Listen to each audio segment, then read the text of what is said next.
একাকিত্ব মানে এটা নয় যে তোমার পাশে কেউ নেই।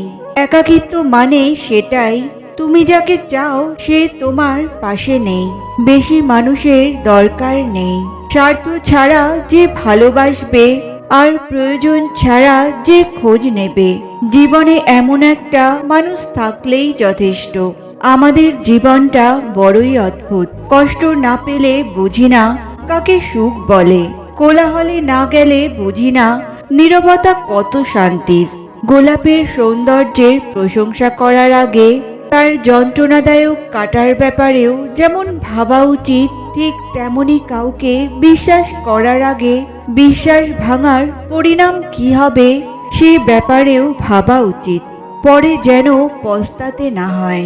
মানুষকে তার ভুলের ওপর ভিত্তি করে যাচাই করো না। সে ভুল কিভাবে শোধরায় তার ওপর যাচাই করো।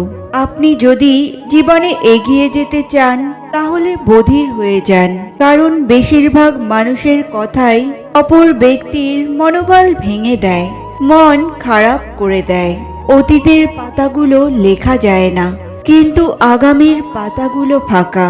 সুন্দর করে তৈরি করুন। কারো ওপর প্রতিশোধ নেওয়ার আনন্দ কয়েকদিন থাকে, কিন্তু ক্ষমা করার আনন্দ আজীবন থেকে যায়। তুমি ভেতর থেকে ভেঙে পড়েছ সেটা কাউকে বুঝতে দিও না, কারণ লোকে ভেঙে যাওয়া বাড়ির ইট পর্যন্ত খুলে নিয়ে চলে যায়। 6 বছরের একটা ছোট্ট ছেলে 1 টাকার একটা কয়েন হাতে নিয়ে দোকানে গিয়ে বলল, আপনার দোকানে কি ঈশ্বরকে পাওয়া যাবে? দোকানদার ছেলেটির কথা শুনে কয়েনটি ছুঁড়ে ফেলে দিয়ে ছেলেটিকে তাড়িয়ে দিল। ছেলেটি আরেকটি দোকানে গিয়ে 1 টাকার কয়েনটি দিয়ে চুপচাপ দাঁড়িয়ে রইল। দোকানদার বলল, 1 টাকা দিয়ে কি চাও তুমি? ছেলেটি বলল, আমি ঈশ্বরকে চাই। আপনার দোকানে আছে?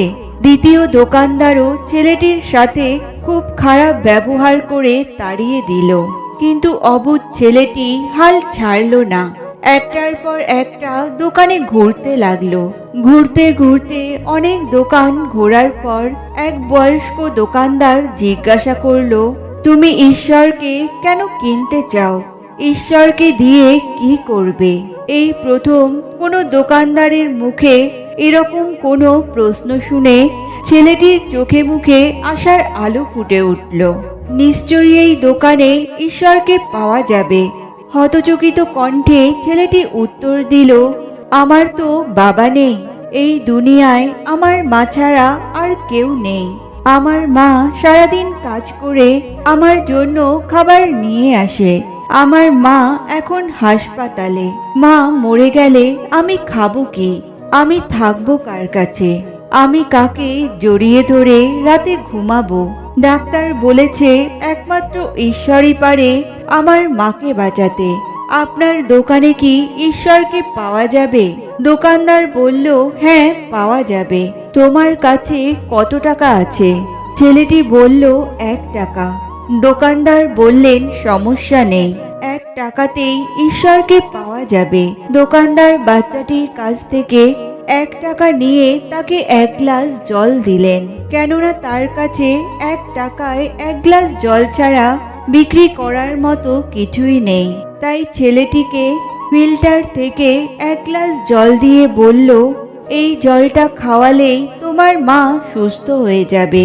পরের দিন মেডিকেল বোর্ড গঠন করে ছেলেটির মায়ের অপারেশন হলো। খুব দ্রুতই তিনি সুস্থ হয়ে উঠলেন।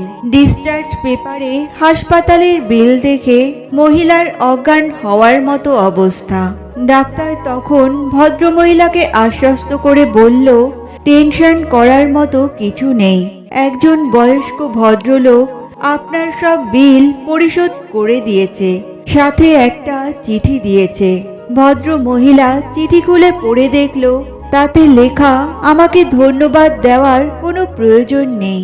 আপনাকে তো বাঁচিয়েছে স্বয়ং ঈশ্বর, আমি তো নিমিত্ত মাত্র।